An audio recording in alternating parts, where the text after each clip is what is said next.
우리가 크리스마스 때는 그 임마누엘, God with us, 하나님이 우리와 함께 계시다는 그 말씀을 받고 크리스마스를 지냈습니다. 그래서 성금요일 날은 예수가 우리의 모든 죄를 감당하시고 십자가에서 못 박혀 죽으시는 것을 우리가 같이 동참했습니다. 또 우리가 그것을 보고 묵상하고 참 그 인간의 죄 사함, 우리의 죄를 구속하시고 다 이루었다 하시고 영원히 돌아가시느니라. 요한복음 20장 30절 말씀입니다. 예수님은 십자가에서 죽음을 당하셨어요. 죽음을 당한 후에 아리마대 부자 요셉이 빌라도를 만나가지고 예수 그리스도의 시체를 달라 하니 빌라도가 주었어요. 그래서 아리마대 그 부자 요셉은 예수님 죽기 전에는 은밀한 비밀 제자였어요. 사람들에게 그거를 선포 안 하고 은밀히 믿던 그 제자 같은 그 분이었는데 예수님이 죽으신 후에는 사람들 앞에서 나와서 선포했어요. 빌라도를 찾아가서 예수의 시체를 달라 하는 그 참된 제자가 그 아리마다 부자 요셉이었습니다. 요셉은 그래서 예수님의 그 시체를 가지고 자기의 준비했던 그 부자의 무덤을 그 굴을 파가지고 예수님을 넣어두셨습니다. 참 그 대제사장들은 이때 어떻게 됐냐면 빌라도를 찾아가서 예수님이 죽기 전에 다시 살아난다는 말을 들은 것을 생각하면서 이것을 막아야 된다 하고 빌라도에 가서 그 요청을 했어요. 그 무덤에 그 파수꾼들을 준비해서 무덤을 굳게 지키게 하소서. 그래서 그래야지 그 제자들이 또 예수님이 다시 살아난다는데 이것을 막으려면 우리가 그 무덤을 꽉 닫아야 됩니다. 해서 빌라도는 그걸 승낙해서 무덤에 그 파수꾼들을 보냈습니다. 또 그 무덤 입구에는 그 큰 돌로 그것을 막았어요. 그 돌이 사람들이 계산하는데 무게가 한 2톤이 된대요. 2톤을 우리가 상상하면 우리 교회 그 12명 타는 밴이 1톤이에요. 근데 그것을 2개를 합해가지고 그 그라나이트 돌로 하나 만들어 놓으면 2톤이 돼요. 2톤이 되는데 2톤이라는 건 어마어마하게 한 무거운 돌입니다. 그래서 그것을 막고 또 임봉했다 그랬어요. 임봉은 그 seal 하는 것이 빌라도의 그 이름으로 임봉을 해놓으면 아무도 그것을 뜯으면 안 됩니다. 뜯는 자는 그 사형 선고를 받게 돼 있어요. 아무것도 재판 없이 인봉을 끊었다 하면 무조건 사형 선고였어요. 이렇게 하면서 그 철저히 예수 그리스도의 무덤을 지키고 아무도 그 근처에 가서 무덤을 열지 못하게 막고 있었습니다. 하지만 예수님은 그 무덤 안에서 살아나셨습니다. 다른 사람들이 못 들어오게 그 부활을 할 수 없도록 빌라도와 사람들과 대제사장들의 계산은 우리의 힘으로 그 무덤을 막아가지고 나오지 못하게 해서 부활을 못하게 인간의 힘으로 막는다 그렇지만 하나님의 능력으로 해서 예수 그리스도께서는 그 무덤에서 살아서 부활하셔서 나오신 걸 믿으시길 바랍니다. 세상 사람들은 예수 그리스도의 부활을 부인해요. 오늘날도 보면 예수 그리스도 부활하신 것에 대해서 안 믿는 사람들이 많이 있어요. 그 안 믿는 이유가 무엇이냐면 그 요새 돌아다니는 그 theory가 있어요. 이론이 있는데 그 중에 몇 가지가 제가 잠시 나누겠습니다. 자, 예수님의 그 시체를 제자들이 도둑했다. 이것이 제일 많이 돌아다니는 그 이론이에요. 예수님 부활 안 하고 제자들이 몰래 가서 그 예수님의 시체를 훔쳐서 도둑해가지고 어디 모르는데 묻었다. 그래가지고 아무도 예수님의 시체를 못 찾게 했다. 참 이것을 우리가 생각하려면 제자들이 거짓말한 것이죠. 그래서 제자들이 거짓말해가지고 보면 생명같이 바치면서 순교당하면서 이 비밀을 지킨다는 것이 쉽지 않아요. 한두 명이 거짓말하면서 우리가 그 예수님의 시체를 우리가 도둑해놓고 부활했다고 거짓말하자 해서 몇 명이 이렇게 했는데 한 명 한 명씩 순교당할 때 절대로 예수 그리스도 부활을 부인하지 않고 순교당했어요. 제자들이 시체를 도둑했으면 그 중에서 약한 자가 있었을 거예요. 왜냐하면 11명이 남은 그분들 중에서 누가 한 분이 죽기 전에 고백을 했을 거예요. 우리가 다 짜고 이거를 거짓말입니다. 믿지 않아도 돼요. 그러나 이러지 않았어요. 죽을 때까지 모든 제자들은 예수 부활하셨다, 죽음에서 다시 살아나셨다는 것을 확신히 믿고 선포를 했어요.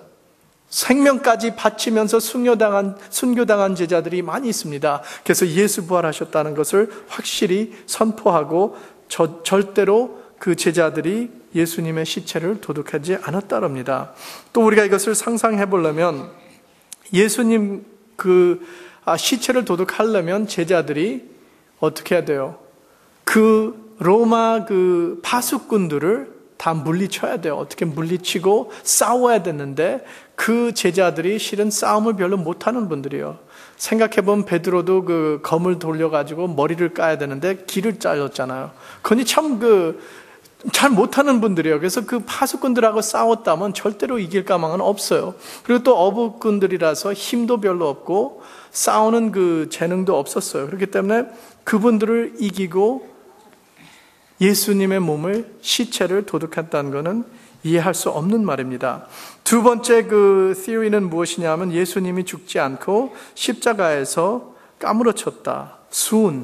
수은이라고 faint, unconscious 해서 심장이 멈춰가지고 그냥 까무러쳐서 의식을 잃은 후에 무덤 안에 넣은 후에 나중에 깨어나가지고 혼자 스스로 일어나서 나중에 도망갔다는 것이에요.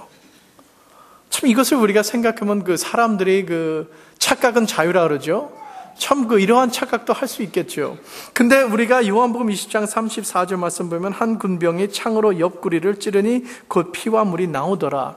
또 로마 군병들은 이 십자가에서 사형 선고하는데 expert, 잘하는 전문가였어요. 그래서 사람이 죽었나 안 죽었나 딱 보면 알고 안 죽었으면 칼로 찌고 확인하고 뼈를 부러뜨려서 완전히 죽임을 확인하는 분들이에요. 죽어야지 시체를 꺼냅니다. 그렇지 않으면 절대로 안 내려오게 해요. 그래서 예수님이 이렇게 진짜 죽지 않고 까무러쳐서 나중에 그 안에서 나왔다는 것은 엉뚱한 말입니다. 그 다음에는 또 예수 그리스도의 부활을 부인하는 분들은 뭐라냐면 제자들이 환상을 보았다 그랬어요. hallucination. 그러니까 어떠한 감각이 어떻게 둔해던지 너무 하도 울어가지고 슬픔에 잠겨가지고 환상을 보았는데 진짜 예수님이 아니고 그냥 지네들 상상하면서 환상을 봤다 그랬어요. 그러나 예수님께서는 부활하신 후에 12번쯤 그 제자들에게 다시 나타나고 한 500명이 넘는 사람들에게 나타나셨다고 성경에 기록되어 있어요. 이러한 500명 되는 사람들에게 나타났으면 이 500명 되는 사람들이 전체 환상 hallucination 했다는 것은 절대 이해가 안 가는 말입니다. 또 예수님께서는 나타나셔가지고 마리아가 예수님을 만지셨다 그랬어요. 예수님 발을 잡고 경배드렸다 그랬어요. 환상을 봤다면 그렇게 할 수가 없어요. 또 도마에게도 손가락을 내밀어 내 손을 보라고 말을 했어요. 예수님이 또 제자들과 같이 음식도 먹으면서 환상이 아니라는 것을 분명히 또 보여주셨습니다. 또 다른 분들은 또 부활을 부인하면서 어떻게 했냐면 제자들과 여자들이 무덤을 잘못 찾아갔다래요. wrong tomb. 그러니까 아라마떼 요셉의 무덤이 어디 있는지 모르고 다른데 엉뚱한 무덤에 가가지고 가니까 빈 무덤이었다 해가지고 그것을 선포했다래요. 제자들과 마리아가 엉뚱한 무덤에 갔으면 어느 날 누가 진짜 예수 그리스도의 무덤을 발견했을 거예요. 왜냐하면 오는 날까지 지금 계속 예수 그리스도의 부활을 부인하기 위하여서 많은 사람들이 이스라엘 있는 땅을 갖다 다 보고 아르키올로지스트가 세밀히 조사하고 굴마다 보고 찾으면서 예수님의 시체, 예수님의 뼈를 찾으려고 노력하고 있는데 어느 날까지 못 찾고 있어요. 그래서 잘못된 무덤을 잘못 찾아갔다는 말은 잘못된 말씀입니다. 참 이것을 우리가 다 보면 이 세상 사람들이 죄다 참 예수 그리스도의 부활에 대해서 관심이 많이 있다는 것을 우리는 볼 수 있어요. 부활에 관심이 없으면 이런 것에 대해서 상관이 없고 이러한 이론이 나올 이유가 없습니다. 그러나 예수 그리스도가 부활한 것이 너무너무 확실한 증거가 나오기 때문에 많은 사람들이 이것을 없애버리려고 오늘날까지도 많은 사람들이 돈을 투자하면서 아키올로지스트가 그 땅을 파면서 굴마다 또 아니면 그 무덤마다 들어가면서 이것이 예수 그리스도의 그 뼈가 아닌가 그거를 실험하는 분들이 아직도 많이 있습니다. 그러나 우리는 확실한 것은 절대로 예수님의 시체를 찾지 못하는 것. 왜냐하면 예수님은 부활하셨기 때문에 이것을 믿으시길 바랍니다. 예수 그리스도께서는 부활하셔서 오늘 하나님 말씀 보면 무덤에서 일어난 일 몇 가지 그 증거되는 것을 우리가 살펴보겠어요. 첫 번째 보면 2절에 큰 지진이 났다 그랬어요. 성경에서 그 지진은 하나님의 임재를 보여주세요. 마태복음 27장 51절 말씀 보면 예수님께서 죽으셨을 때 이에 성소 휘장이 위로부터 아래까지 찢어져 둘이 되고 땅이 진동하며 바위가 터졌다 그랬어요. 또 출애굽기 19장 18절 말씀 보면 모세가 십계명을 받으러 시내산에 올라갔을 때 온 산이 크게 진동하며 하나님의 임재. 또 사도행전 16장 26절 말씀 보면 바울과 실라가 감옥 안에서 그 하나님께 기도와 찬송 드릴 때 보면 그 땅이 이에 흐려니 큰 지진이 나서 옥터가 움직이고 문이 곧다 열리며 모든 사람의 매인 것이 다 벗어진지라. 성경에 나오는 지진은 하나님의 그 임재를 상징합니다. 하나님께서 역사하시는 것, power of God, 하나님의 능력이 보여주는 것이 지진으로 많이 역사하셨어요. 보여주셨어요. 그래서 이때 하나님의 그 능력이 임하여서 무덤에서도 예수 그리스도 부활하셨다는 것을 우리에게 또 그 있는 사람들에게 보여주는 그것을 믿으시길 바랍니다. 두 번째 보면 이 무덤에 돌이 굴려내었다 그랬어요. 천사가 하늘로서 내려와 돌을 굴려내고 무덤의 입구를 열었어요. 이 돌이 엄청 무겁다 그랬죠. 2톤 되는 그러한 돌인데 이러한 돌이 또 어떻게 됐냐면 내릴 때는 이렇게 내려가게 해서 그냥 그 피늘 같은 것을 내리면 그냥 자연히 내려갔지만 열을 내면 굉장한 힘이 필요하대요. 왜냐하면 이게 incline, 높이 올라가는 이렇게 해서 올려야 되기 때문에. 그랬는데 여기서 보면 하나님의 천사가 내려와서 그것을 열었다 그랬어요. 이것은 무엇을 상징하냐 하면 우리 신앙의 앞길에 막는 것들, 방해물들, 희망을 막고 있는 것을 상징해요. 왜냐하면 마리아와 막달라 마리아와 마리아는 그 여자들은 예수님의 무덤에 가서 무엇을 준비했냐 하면 예수님이 금요일 날 돌아가셨을 때 예수님의 시체를 다 완벽하게 준비를 못했어요. 왜냐하면 안식일이 해 내려가면 시작하기 때문에 그 전에 시체를 무덤에 넣어야 됐어요. 그래서 준비를 못해가지고 주일날 아침에 일찍이 가서 나머지 시체 방부제하는 것을 스파이스로 가서 준비하려고 갔어요. 이 여인들은 그 무덤에 돌이 막혀 있는 것을 알았어요. 그래도 참 보면 대단한 믿음을 가졌어요. 그래도 돌 있는 것을 누가 해결해 주겠지 하고 그냥 갔습니다. 갔는데 보니까 그분들을 막고 있는 그 돌이 굴려서 열려 있었습니다. 이것은 무엇을 상징하냐면 우리에게도 믿음 생활할 때 우리의 앞길에 맡긴 것이 있으면 하나님께 기도하면 하나님께서 해결해 주신다는 것이에요. 열린 무덤을 이것을 상징합니다. 내 앞길이 막혀 있는 것, 나의 죄의 문제로 내가 잡혀 있는 것, 중독으로 내가 지금 잡혀 있어서 주님 앞에 가까이 못 가게 하는 것을 우리가 기도드릴 때 하나님의 능력으로, 인간의 힘으로 그 돌을 열릴 수 없어요. 그러나 하나님의 능력이 임하여서 그것을 열어주신 것입니다. 오직 하나님이 할 수 있다는 것을 믿으시기 바랍니다. 우리가 하나님께 기도드릴 때 전능하신 하나님, 엘샤다이, 우리의 삶에 막힌 것, 우리의 방해물을 모든 것을 기도드릴 때 굴러서 열어주신다는 것을 믿으시길 바랍니다. 세 번째 보면 여기 두려움이 나와요. 두려움은 로마 파수꾼들이 지진 나고 천사 내려오고 이러한 것을 보고 너무 무서워서, 왜냐하면 참 supernatural, 보통 일어나는 일이 아니죠. 그렇기 때문에 무서워서 떨며 죽은 사람과 같이 되었더라 4절에 나오죠. 여자들도 두려웠지만 그 여자들은 참 그 하나님의 그 천사가 위로의 말씀을 주셨죠. 참 의사 말을 들으면요, 우리 모든 사람들이 그 두 가지 두려움을 태어날 때 가지고 있다래요. 이것은 무엇이냐면 떨어지는 것과 큰 소리 들리는 것, falling and loud sound. 이러한 그 두 가지의 그 두려움을 가졌는데 우리가 커지면서 더욱더 그 많은 두려움이 생기게 되죠. 그래서 내일에 대해서 불안정, 또 우리의 그 걱정은, 근심은 병 때문에, 또 나이 들으면서 또 그 사망 때문에, 또 사고 때문에, 이러한 것이 많이 우리에게 두려움을 잡혀주고 있습니다. 두려움은 우리를 그 freeze, immobilize, 움직이지 못하게 해요. 결과는 우리가 아무것도 못하게 되고 하나님의 일에 쓰임 못 받게 막는 것입니다.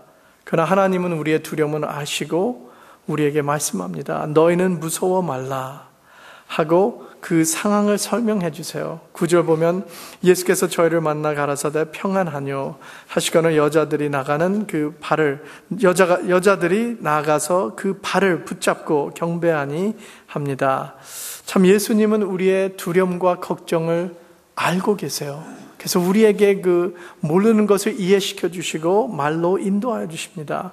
그래서 우리는 예수 그리스도가 내일 그 손안에 잡고 계십니다. 그래서 우리는 내일은 난 몰라도 예수님, 살아계신 예수님을 붙잡고 예수님과 승리하기를 주님의 이름으로 축원합니다. 또 마지막은 빈 무덤입니다. 빈 무덤은 예수님께서는 여기 계시지 않고 그의 말씀하신 대로 살아나셨느니라. 부활은 죽음을 승리하고 무덤에서 살아나셨다는 것을 우리에게 보여주고 있어요. 예수는 이 세상에서 예수 그리스도밖에 부활하신 분 없습니다. 오늘날 보면 많은 그 신자들과 다른 신들이 있습니다. 그래도 그분들은 다 죽었어요. 그러나 오직 예수 그리스도만 말씀대로 죽음에서 다시 부활하셨습니다. 살아나신 분 예수님 후에도 없고 전에도 없습니다. 부활하신 예수님 한 분밖에 없기 때문에 우리는 사망을 승리하신 예수 그리스도 믿고 또 예수 그리스도가 사망의 권세를 승리하신 분을 우리는 믿고 있습니다. 그래서 고린도전서 15장 54절 말씀 보면 사망이 이김에 삼킨 바 되리라고 기록된 말씀이 응하니라. 이것은 이사야 25장 8절 말씀이 성취된 것을 선포하고 55절 보면 사망아 너희 이기는 것이 어디 있느냐, 사망에 너희 쏘는 것이 어디 있느냐. 사망에 그 쏘는 것이 예수 그리스도의 부활으로 두려움이 없고 무서움이 없어졌다는 것입니다. 요한일서 4장 4절 말씀 보면 너희 안에 계시니가 세상에 있는 이보다 크심이라. 예수 그리스도께서 제일 강한 능력을 가지고 계시기 때문에 우리는 이 세상에 있는 거에서 아무것도 무서워할 필요 없다는 말씀입니다. 예수 그리스도의 부활은 예수 그리스도가 우리를 만나주시는 것이에요. 예수님께서 어느 날 부활하셔서 우리와 동행하고 멀리서 보는 예수님이 아니십니다. 우리를 만나보시고 우리를 같이 우리의 삶에 동행하시고 우리가 기도드릴 때 응답하여 주시는 예수님, 살아계신 예수님을 믿으시길 바랍니다. 그래서 우리의 예수 그리스도는 부활하셔서 우리에게 산 소망을 주십니다. 사망 앞에서도 우리는 산 소망을 가지고 예수 그리스도 부활하셨기 때문에, 부활의 첫 열매이기 때문에 나도 부활한다는 그 소망을 갖고 영생을 얻었다는 소망을 갖게 됩니다. 그래서 우리 오늘 부활절 제일 기쁜 날이에요. 그래서 사망을 이기신 예수님, 나의 구세주, 나를 사랑하시는 하나님, 나를 만나주시는 예수님, 이 기쁜 소식을 전하는 저와 우리 성도님들 되기를 주님의 이름으로 축원합니다. 아멘. 기도드리겠습니다.